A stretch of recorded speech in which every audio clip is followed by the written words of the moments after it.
सभी को राधा स्वामी। आज गुरु पूर्णिमा है।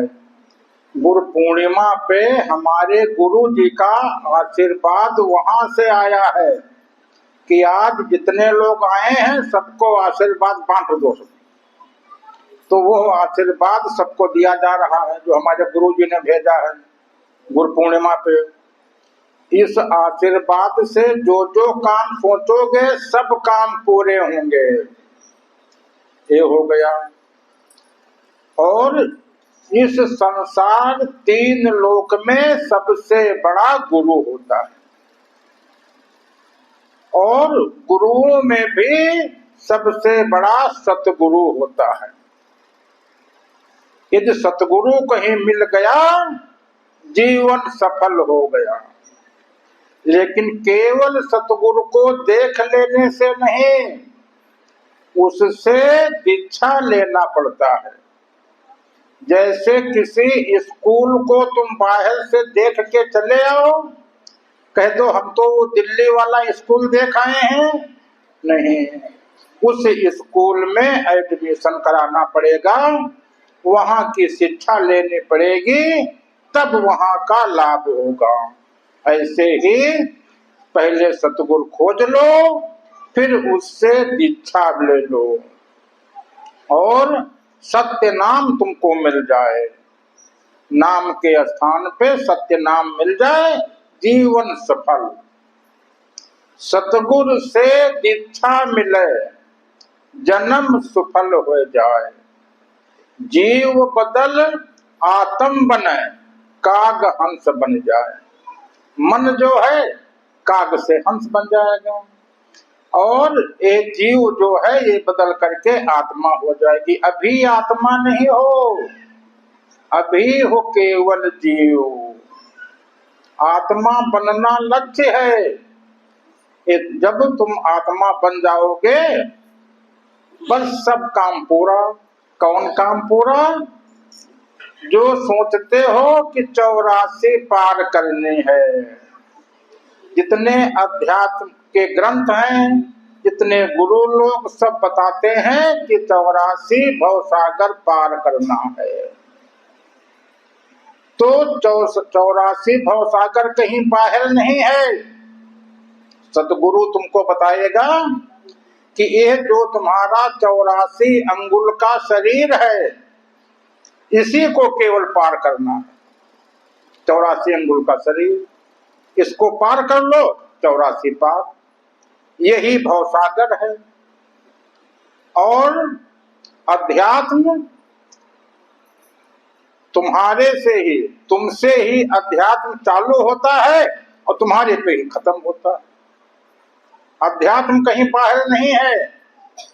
इस शरीर में जो जीव है ये अभी अंदर है और परमात्मा हर जगह व्याप्त है। यह जीव यहाँ से चल करके पूरा शरीर पार करके और उस परमात्मा के सन्मुख हो जाए, हो करके एक हो जाए। जानत तुम्हें तुम्हें हो जाए। बस यात्रा पूरी, यात्रा पूरी, लक्ष्य पूरा, जीवन सफल। तो केवल इस जीव को चलना है कहां से? अंदर से।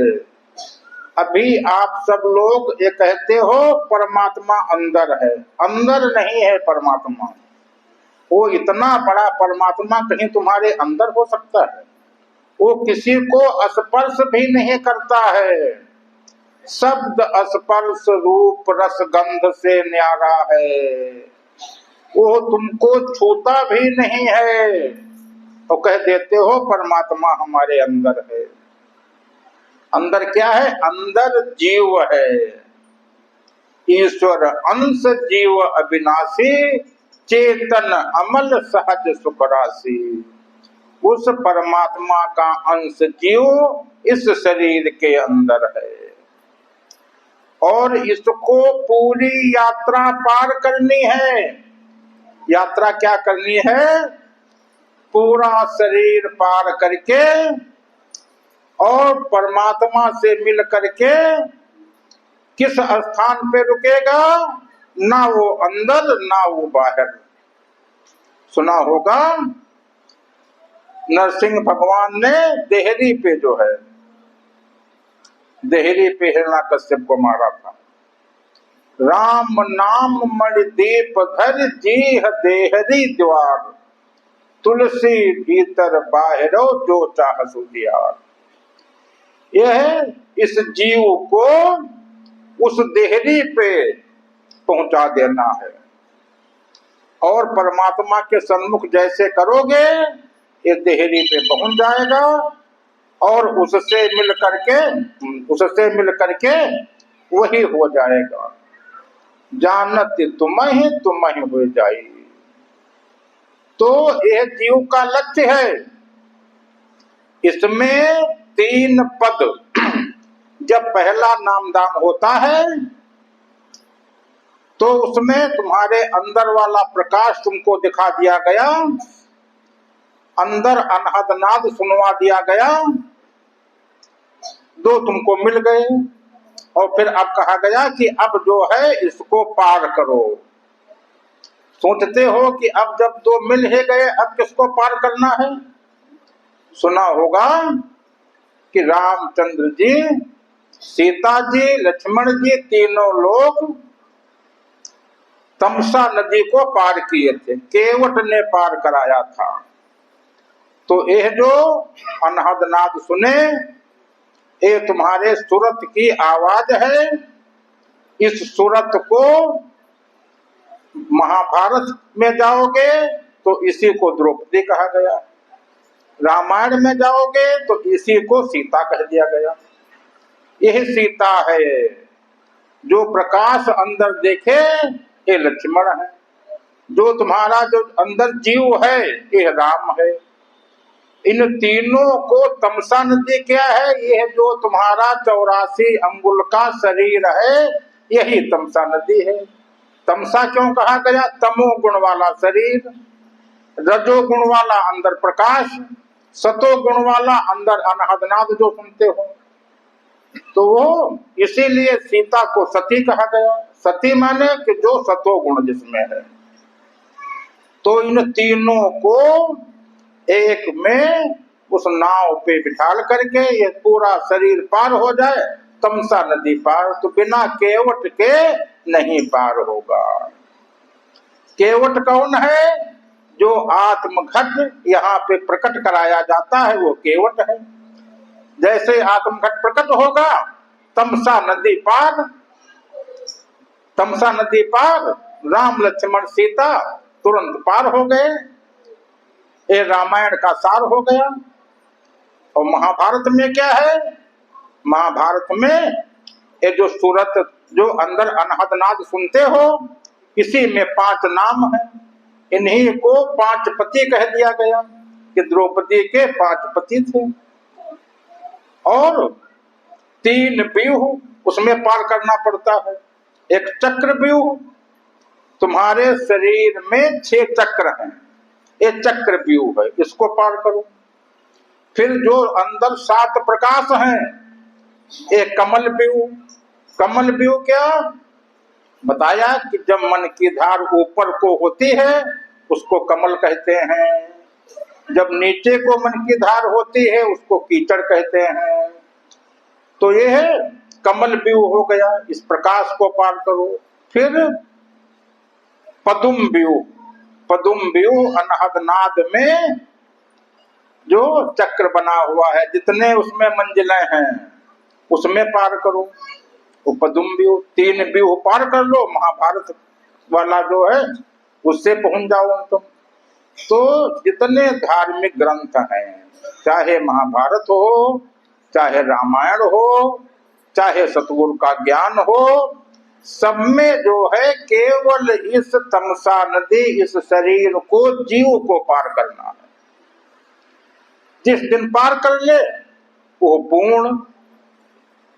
तो तुमको इस जीव को तमसा नदी पार करा करके पूर्ण करना है। जिस दिन पूर्ण होगा उसी दिन पूर्ण मानव बन जाओगे।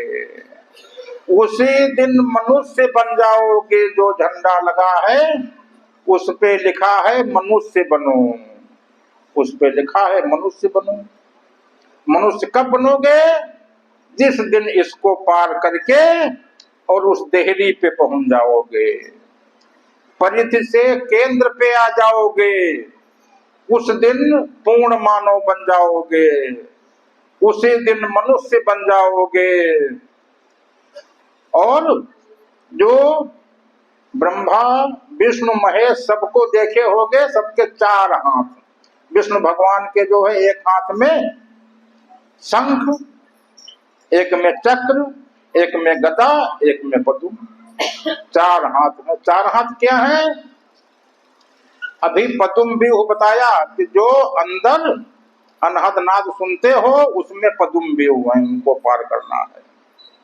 एक हाथ में ये पद्म है, अनहद नाद जो है ये एक हाथ में, दूसरे हाथ में प्रकाश, और तीसरे हाथ में शंख जो है। शंख क्या? ध्वनि, अंदर की ध्वनि सुन रहे हो।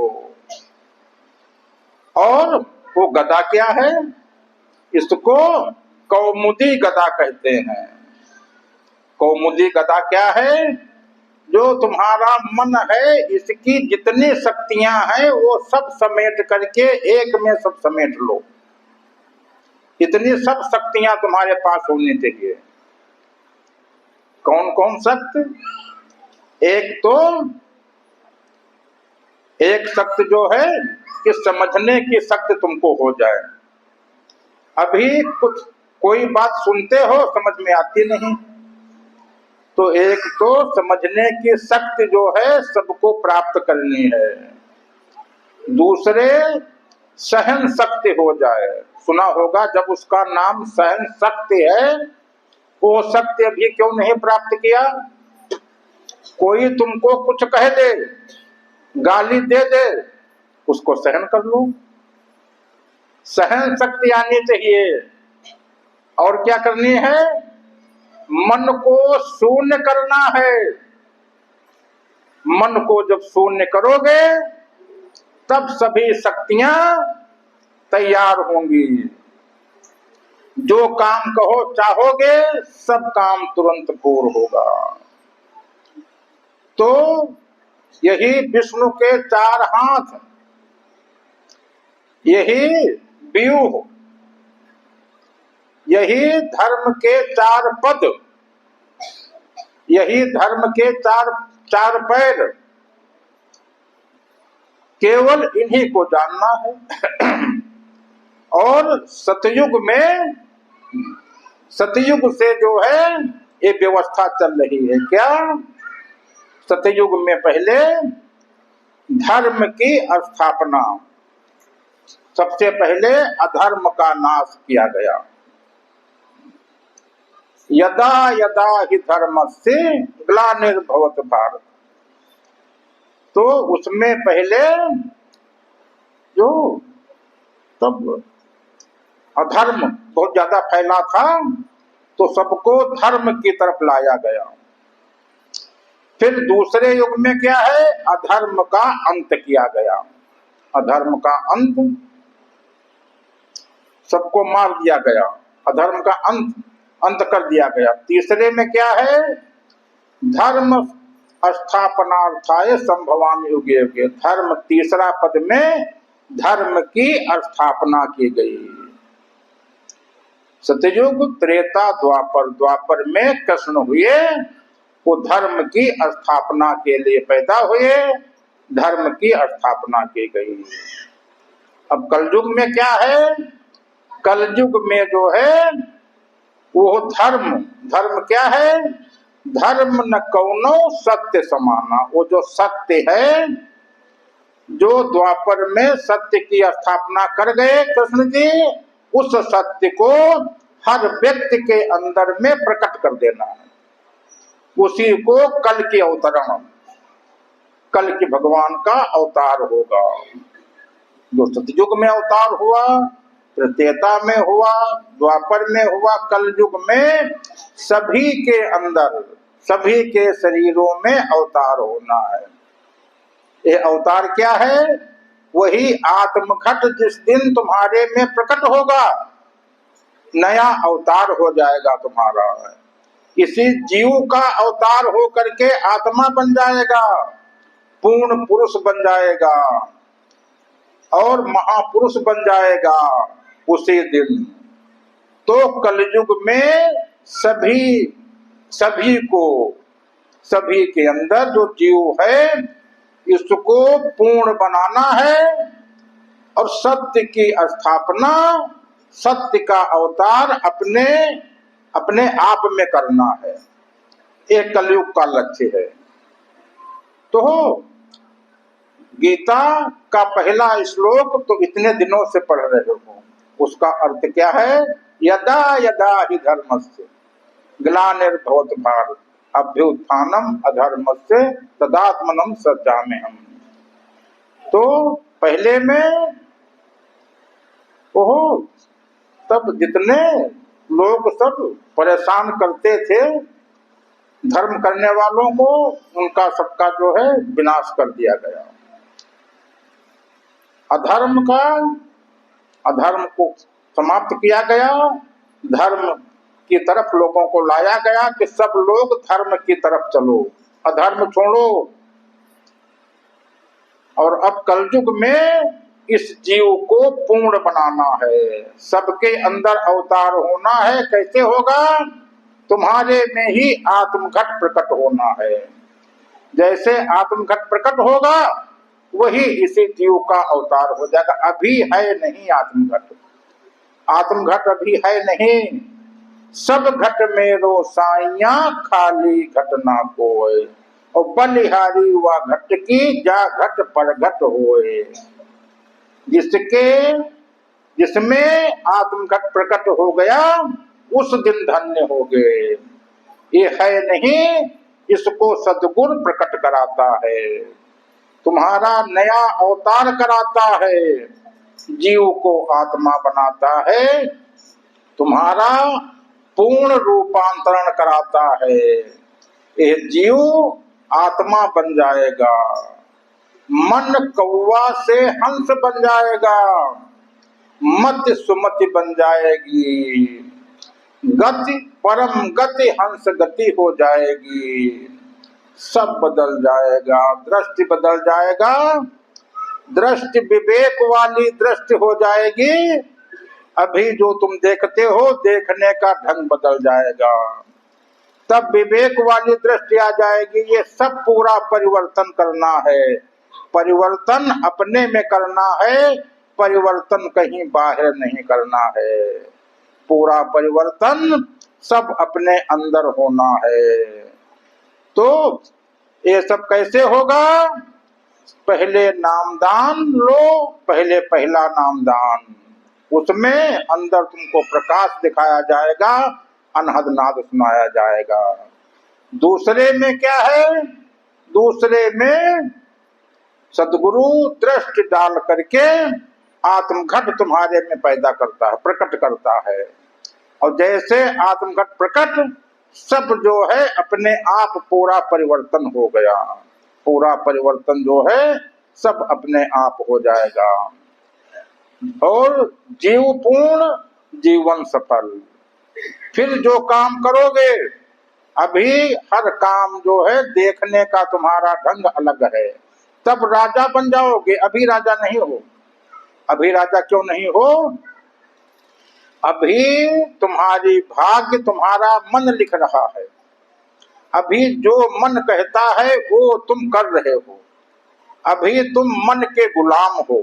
यही जीव ईश्वर का अंश मन का गुलाम बना घूम रहा है, जो मन कह रहा है वो कर रहा है। अभी तुम्हारी भाग्य, तुम्हारा मन लिख रहा है। फिर क्या है? फिर यह मन इस जीव का गुलाम हो जाएगा और फिर अपनी भाग्य अपने आप लिखोगे। श्री राम शर्मा आचार्य ने कहा है कि मनुष्य अपने भाग्य का निर्माता आप है।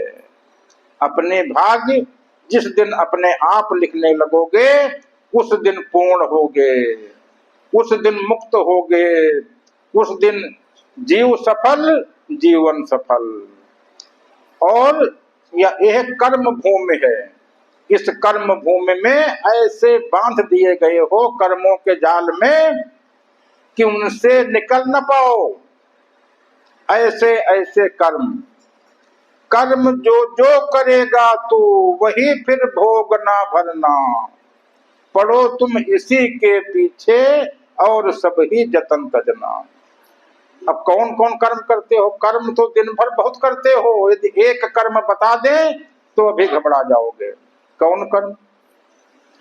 जिन मात पिता को दुख देना, यदि माता पिता को दुख दे रहे हो तो 7 जन्म दुख पाओगे। एक जन्म के जगह पे 7 जन्मों में बंध गए। कहाँ मोक्ष, कहाँ मुक्ति, कहाँ पूर्ण, कहाँ वो ईश्वर अंश? तुम ईश्वर अंश हो, 7 जन्मों में तुमको बांध दिया गया कि जो है इस जन्म में माता पिता को दुख दिया है, अब 7 जन्मों में तुम दुख भोगो। अनेक प्रकार के, नाना प्रकार के जितने दुख होते हैं सब तुम्हारे खाते में आ गए, खूब दुख भोगो। तो ऐसे जो जो यहाँ पे कर्म करोगे, ये संसार कर्म की खेती, इसमें जो जो यदि किसी पे गुस्सा कर दिए कर्म में लिख गया। और गुस्सा से क्या होता है? गुस्सा से उम्र कम हो जाती है। जिसके गुस्सा है, जिसके अभिमान है, जिसके अंदर मित्रद्रोह है, जो हर समय अपने घमंड में घूम रहा है, इससे उम्र कम होती है। अपनी उम्र खुद कम कर रहे हो तब। तो इसलिए सबसे पहले तुमको धर्म की राह पे लाया जाएगा। कहा जाएगा कि पहले काम क्रोध लोभ मोह अहंकार मद मत्सर, पहले इनको छोड़ो। यदि अध्यात्म सीखना है, यदि सतगुरु पंथ में आए हो तो पहले इनको छोड़ो। तुम कहोगे कि बिना इनके कहाँ काम चलेगा, क्यों छोड़ें? छोड़ना कुछ नहीं है, इनको जीतना है। माया को, आपको मायाधीश बनना है, माया तुम्हारी दासी हो जाए। काम इसलिए छोड़ना है कि काम में सब छले गए। जितने ऋषि मुनि देवी देवता सब काम में सब छल दिए गए, सब छले गए। ऐसा उनके साथ में इंद्रदेव ने छल कराया कि सब नीचे गिर गए। काम में सभी छले गए। क्रोध में तप की शक्ति नष्ट हो गई। क्रोध से तप की शक्ति जो है नष्ट हो गई। तुम चाहे जितने दिन पूजा करो, साधना करो, सतगुरु पंथ में आ जाओ, आत्मा जो आत्मा बन जाए, लेकिन यदि गुस्सा आ गई तो तुम्हारी शक्ति नष्ट हो गई। तो काम में सभी चले गए, तप से गए, क्रोध से गए तप शक्ति, और लोभ में सब फंस गए। लोभ से सब जो है फांस लिए गए। तुमको लोभ दिखा करके, लालच दिखा करके फांस दिया गया, फंस गए लोभ में। मतलब तो पहले काम क्रोध लोभ मोह अहंकार, मोह से तो जड़ भरत को जो है अगला जन्म हिरण का मिला था, सुने होगा तुम। और अहंकार से जो है मान किया वो मर गए, डूबा उनका वंश। तीनों को तुम देख लो, रावण कौरव कंस, सब चले गए। सब जो है मतलब सब नष्ट हो गया, सब सफाया हो गया।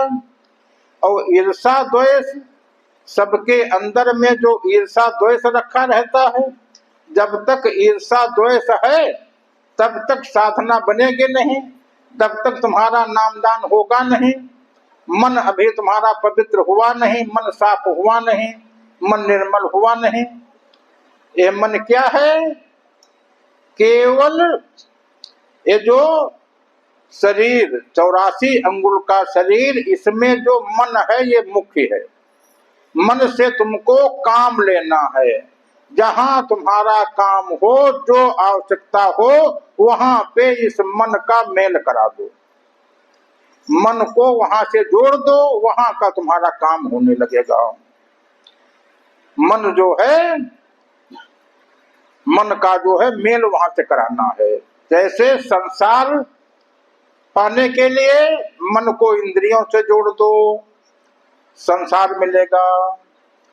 मन को प्रकृति से जोड़ दो। प्रकृति क्या है? जो अंदर प्रकाश देखते हो, यह प्रकृति है। मन को प्रकाश से जोड़ दो, प्रकृति से तुमको मिलने लगेगा। अनहद नाद से मन को जोड़ दो, पुरुष से जोड़ दिया तो जो जो कुछ तुम सोचोगे सब काम पूरे होने लगेंगे।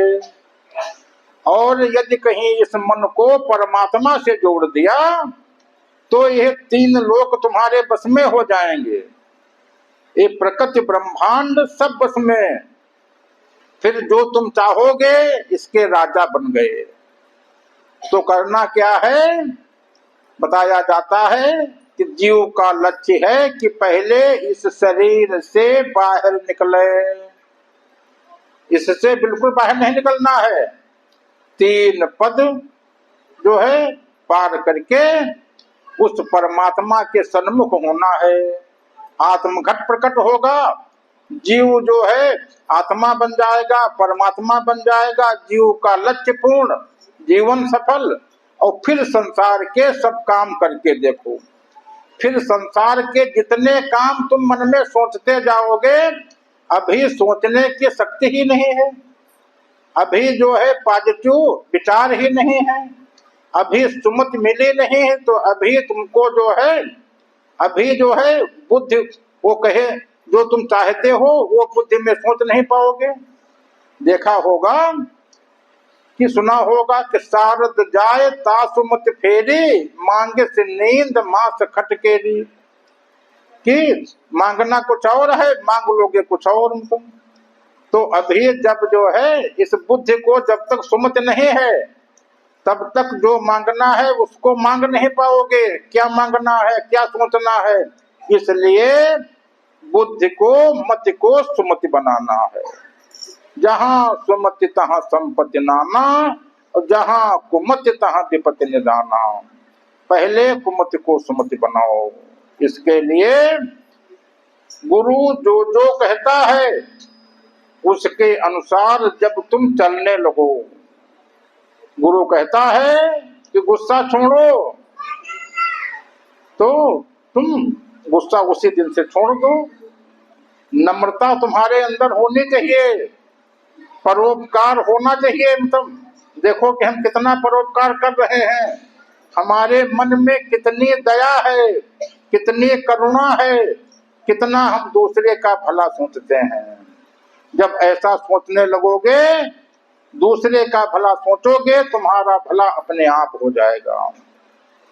अभी मन में लालच रखा है कि हमको ये सब मिल जाए, हमको बहुत धन मिल जाए, अभी ये सोचते हो।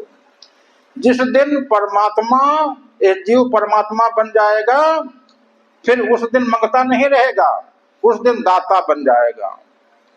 उस दिन दाता हो जाएगा। फिर तुम ये नहीं सोचोगे कि हमको यह चीज मिल जाए।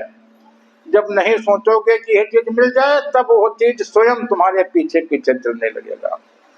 धन संपत्ति सब बिना बुलाए, धर्मशील पे जाए सुभाए।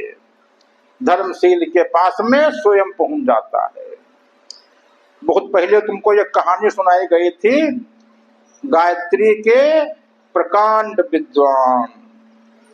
उन्होंने सोचा कि हम लक्ष्मी गायत्री सिद्ध कर लें, और लक्ष्मी गायत्री सिद्ध करें, हम खूब धनवान हो जाएं, खूब बहुत बढ़िया जो है मोटर गाड़ी कार बंगला और तमाम जमीन सब खरीद डालें। तब लक्ष्मी गायत्री के पुरस्चरण पर पुरस्चरण 5 साल तक किया, कोई लाभ नहीं हुआ।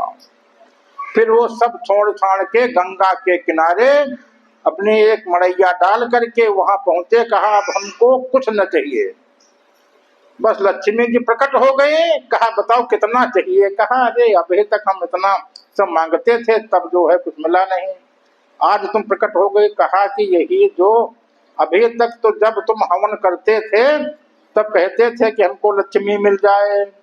और गायत्री में हवन होता है तो कहा जाता है इदम गायत्री इदम न मम, कि हम अपने लिए कुछ नहीं कर रहे हैं। और अभी तक जितना तुम करते थे सब अपने लिए करते थे, हमारे लिए तो कुछ किए नहीं तुम।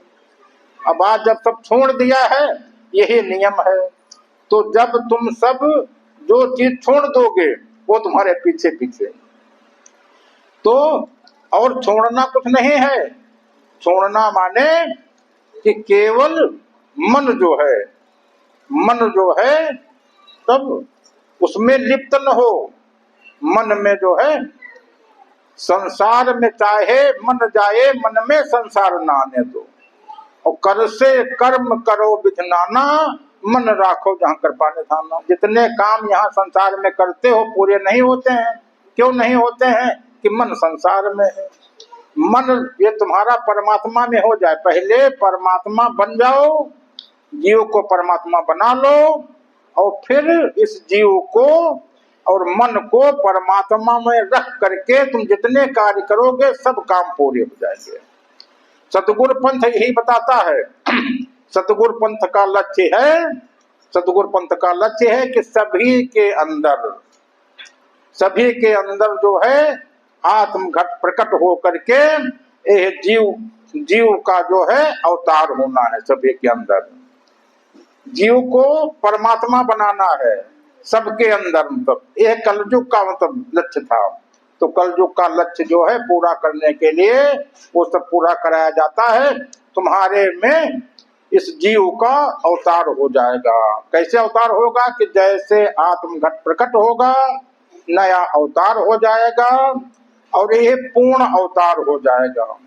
यह पहले जितने अवतार आपने अभी तक सुने हैं, 12 कला, 16 कला, 20 कला, और यह 64 कला का अवतार होगा।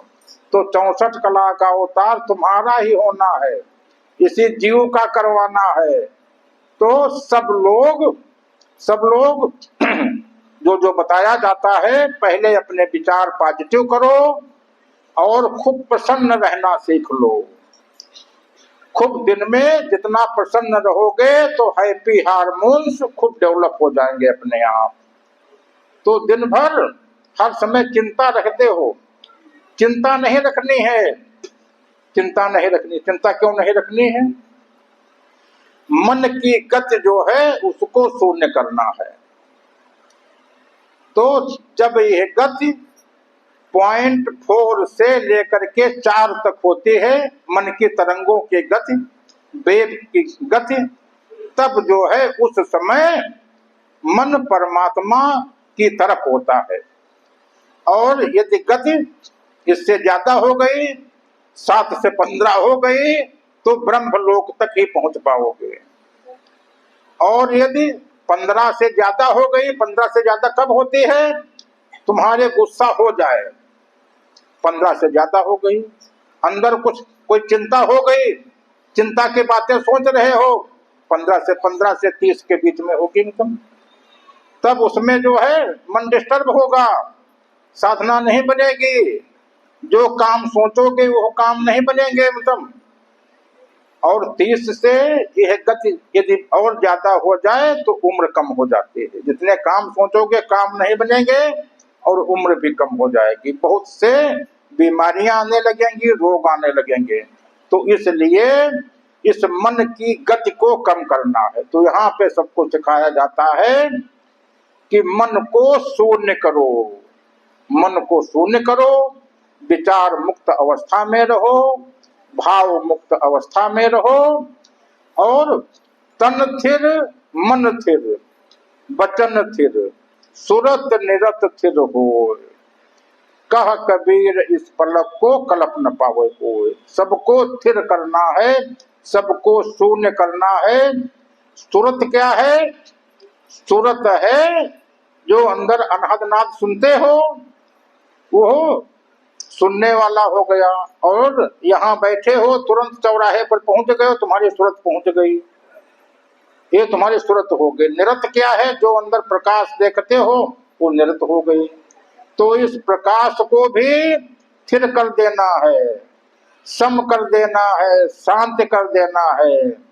मंत्र पढ़ते हो ओम देव शांति, तो यह जितने देवता हैं इस प्रकाश में सब देवता हैं। इस प्रकाश को शांत कर देना है, अनहद नाद को शांत कर देना है, इंद्रियों को अंतर्मुखी कर लेना है। जो तुम्हारी इंद्रियां हैं इनको अंतर्मुखी कर लो, मन को शांति कर लो, मन से अच्छे अच्छे विचार तुम्हारे होने लगे, फिर विचारातीत भावातीत अवस्था में पहुंच जाओ। फिर जो है जो ध्यान करते हो जब पूर्ण हो जाओगे तब तुमको ध्यान नहीं करना पड़ेगा। तो ध्यानातीत उस अवस्था का नाम है ध्यानातीत अवस्था। जो ध्यान के परे है वो परमात्मा जो है ध्यान से नहीं मिलता है, वो ध्यानातीत है। मनोतीत है, मन से नहीं मिलेगा। विचारातीत है, तो इन सब से कैसे निकलोगे? पहला नामदान यहाँ पर होता है, उसमें तुमको प्रकाश दिखा दिया गया, अनहद नाद सुनवा दिया गया। सीता और लक्ष्मण जो है हो गए। फिर जो बताया गया कि गुस्सा ना आने पावे, अंदर नम्रता हो जाए, बोली तुम्हारी प्रेम की हो जाए। अभी बोलना नहीं मालूम है, अभी किसी से बातें करते हो लगता है कि झगड़ा कर रहे हो। बिल्कुल मधुर बोली, मीठी बोली, सार्थक बोली हो जाए। परोपकार करने लगो, परोपकार करने लगो, अंदर में करुणा आ जाए कि किसी का कुछ नुकसान न होने पावे, किसी के प्रति ईर्षा द्वेष न हो। जैसे सतगुरु ऐसा तुमको देखेगा तुरंत जान जाएगा, तुरंत कहेगा रुको आज तुमको नामदान देना है। तुरंत नामदान दे करके, नामदान में और कुछ नहीं करेगा, केवल दृष्टि डालेगा।